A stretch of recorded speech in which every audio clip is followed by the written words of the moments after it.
मैं आपको कुछ बेहतरीन और सुंदर तस्वीर दिखा रहा हूँ। यहाँ पर ऐसे तो अभी देश विदेश हर जगह से आदमी देखने के लिए आते हैं।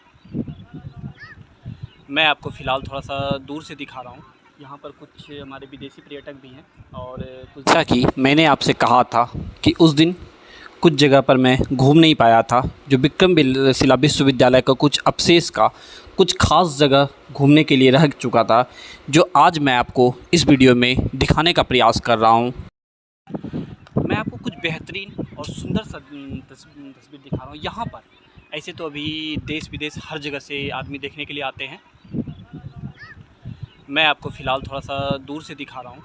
यहाँ पर कुछ हमारे विदेशी पर्यटक भी हैं और कुछ देसी पर्यटक भी हैं। कुछ स्कूल के बच्चे आपको दिख रहे हैं, जो कि मैं आपको वहाँ जाके फिर से दिखाने का प्रयास करूँगा। नीचे भी जाऊँगा, लेकिन फ़िलहाल मैं आपको यहाँ से कुछ यज्ञ स्थल और कुछ तंत्र साधना की जगह मैं दिखाऊँगा। उसके बाद देखिए दोस्तों, हर तरफ आपको पर्यटक नज़र आएंगे। यहाँ पर कुछ विदेशी पर्यटक हैं और विदेशी पर्यटक भी यहाँ घूमने आते हैं।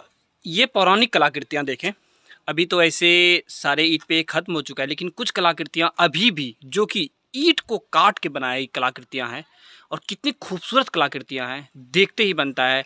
ये सब कलाकृतियाँ अभी बनाना इतना आसान तो नहीं होगा, लेकिन ऐसे मुश्किल तो नहीं होगा। देखिए कितनी खूबसूरत कलाकृतियाँ हैं जो कि ईंट को काट के बनाए गए। ये कितना मेहनत किया हो गया। मैं आपको कुछ कलाकृतियों की खूबसूरत तस्वीरें दिखा रहा हूँ।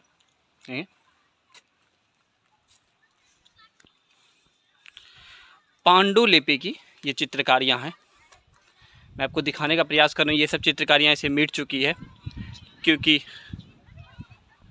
अवशेष खूबसूरत, बेहतरीन और काफ़ी, ये देखिए कितना बेहतरीन। इधर तो ऐसे सारी कलाकृतियाँ भी ख़त्म हो चुकी है, क्योंकि ये मिट्टी के अंदर दबा हुआ था। इसे खोद के निकाला गया, खुदाई के दरमियान भी ख़त्म हो गया और कुछ मिट्टी से भी ख़राब हो गया होगा। कितनी सुसज्जित चित्रकारी है। ये चित्रकारी अगर अभी बनी रहती तो एक बेहतरीन और ख़ूबसूरत और कितना अच्छा देखने में लगता। इस तरफ पार्क, कितना बेहतरीन पार्क है। यहाँ पर कुछ देखिए, हर तरफ एक अच्छी और ख़ूबसूरत तस्वीर आपको देखने को मिल रही है। कुछ बच्चियाँ सब भी यहाँ पर अपना एंजॉय कर रही है, घूमने आई है। घूमने आने के साथ यहाँ पर एंजॉय भी कर रही है और एक बेहतरीन और ख़ूबसूरत सा आपको दृश्य भी देखने को मिल रहा है। चलिए अब मैं आगे की तरफ बढ़ रहा हूँ, और क्या क्या यहाँ पर ख़ास है, क्या विशेष है, उसके बारे में मैं आपको बताने का प्रयास करने जा रहा हूँ। आगे मैं तांत्रिक स्थल और गुफा में जा रहा हूँ, देखता हूँ क्या है वहाँ पर तांत्रिक स्थल गुफा में। आगे से मैं जा रहा हूँ, ये नीचे से रास्ता है इसे, और कितनी खूबसूरत ढंग से सजाए गए हैं। लगता है एक बेहतरीन और काफ़ी अच्छे ढंग से सजाए गए हैं। हर तरफ दर्शकों का ये रहता है।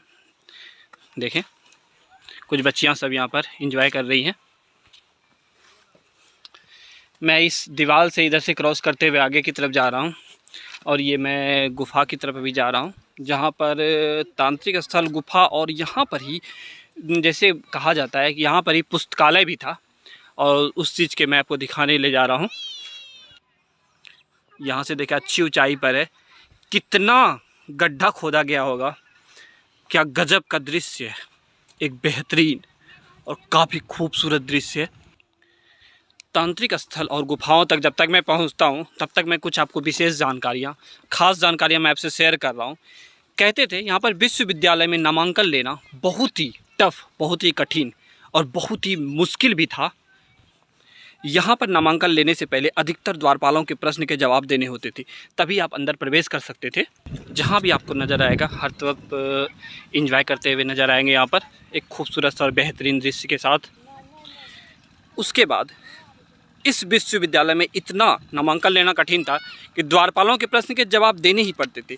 उसके बाद खास यह कहा जाता है कि यहाँ के द्वारपाल जो थे वो बहुत ही ज़्यादा विद्वान और बहुत ही ज़्यादा ज्ञानी होते थे।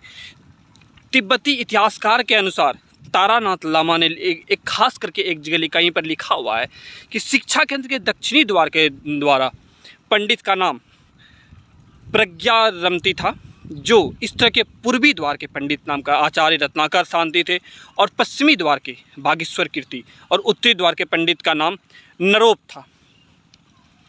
इन द्वारों के प्रवेश करने के बाद ही दो देवड़ियाँ मिलती थी जिन्हें पार करके ही मुख्य शिक्षा के केंद्र में कोई जा सकता था, अन्यथा यहाँ के शिक्षा के केंद्र में प्रवेश मुश्किल था। इन देवड़ियों के द्वार पर भी 2 दिग्गज विद्वान रहते थे जिनके प्रश्नों के उत्तर देने पर ही कोई प्रवेश यहाँ पर पा सकता था। प्रथम देवड़ी के पंडित का नाम रत्नब्रश था, जो प्रसिद्ध बौद्ध सन्यासी थे, और दूसरे देवड़ी केंद्रीय दरवाजे के पंडित ज्ञान श्रीमित्र थे, जो बौद्ध भिक्षु थे।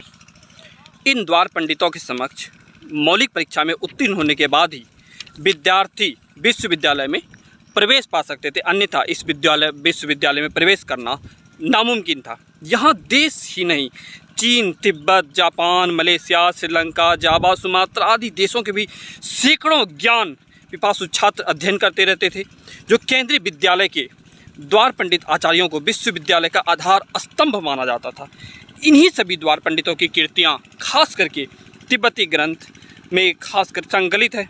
यहाँ लगभग 9000 विद्यार्थी अध्ययनरत थे। कनिष्क के शासनकाल में ही इस द्वारपालों के नाम मिलते थे।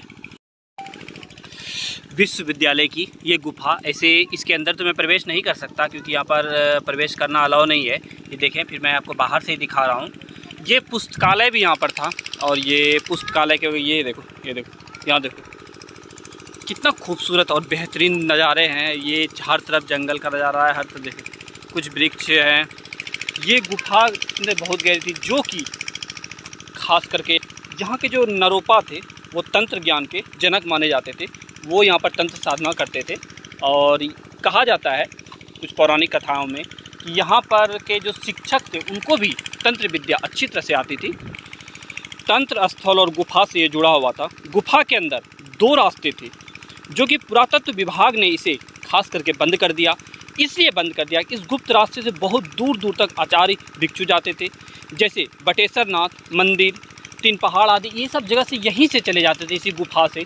ये बहुत लंबी गुफाएं हैं, जो कि अभी तो इसे पूरा देखा नहीं जा सकता है, लेकिन मैं गुफा का कुछ एक द्वार दिखा रहा हूँ। दूसरा द्वार फिलहाल अभी बंद है। पार्क से अब मैं वापस जा रहा हूँ, अब पार्क के रास्ते वापस जा रहा हूँ। यहाँ से मैं कुछ आपको खूबसूरत तस्वीरें दिखाते हुए ही जाऊँगा। यहाँ देखिए आम के कुछ वृक्ष लगे हुए हैं। बहुत सारे यहाँ पर मेंबर हैं जो यहाँ की सेवा करते रहते हैं, इसलिए कि यहाँ देश विदेश से पर्यटक आते रहते हैं। हर तरफ से पर्यटक आते रहते हैं। और अभी गंगा नदी के किनारे भी यहाँ पर काफ़ी खूबसूरत और अच्छा दृश्य है। यहाँ पर बगल में ही बटेश्वर स्थान है, जहाँ पर गंगा नहाने के लिए बहुत ज़्यादा श्रद्धालु आते रहते हैं।